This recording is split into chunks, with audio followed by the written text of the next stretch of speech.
že Rusko teda je momentálne ale vo vojne s našim východným susedom. Ste tam povedali, že by ste išli do Ruska práve vyjednať tieto lacnejšie suroviny. Jakej vojne, pani redaktorka? Počkajte, v akej vojne? Na Ukrajine. Tak ako tam je špeciálna vojenská operácia. Ukrajina ani nevyhlasila vojnu.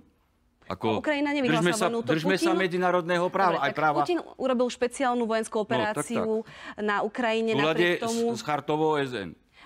To sú rôzne názory na to, či je to v súlade s chartou OSN. Pani redaktorka, tu nemôžu byť rôzne názory, lebo je platný právny stav. Iba Bezpečnostná rada OSN podľa článku 39 môže povedať, či ide o vojnu, či ide o agresiu. A dokonca teraz Medzinárodný trestný súd v Hágu OSN 2.2.24 na návrh Ukrajiny odmietol označiť Ruskú federáciu za agresora. Čiže Ruská federácia neporušuje medzinárodné právo a nie je agresor. A podľa vás mala teda právo? Nie podľa mňa, podľa platného právneho stavu.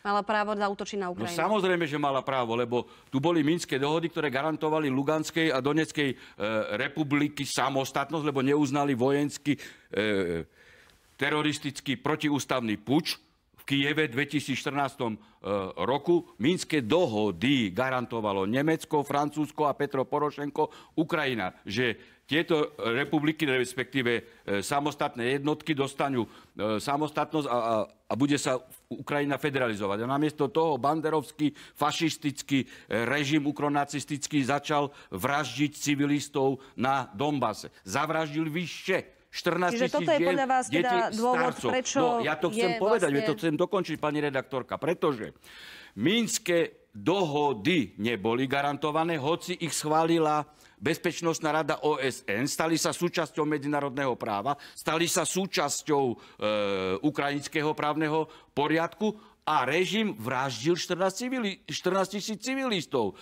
A išlo o občanov ruského pôvodu.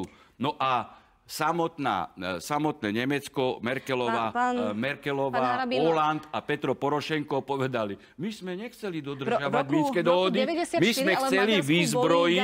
sme chceli vyzbrojiť, nechajte ma dohovoriť, lebo to je taká vážna vec a občania Slovenska sú klamaní. My sme nechceli dodržiavať Minské dohody, my sme chceli vyzbrojiť Ukrajinu. A na základe vyzbrojenia, aby Ukrajina zaútočila na Rusko. Čiže Rusko malo právo použiť článok 51 v roku 1994 boli uznané hranice Ukrajiny. A čo to s tým má spoločné? Aj Kazachstan, aj Bielorusko uznalo tieto hranice. Ale čo to má s tým spoločné?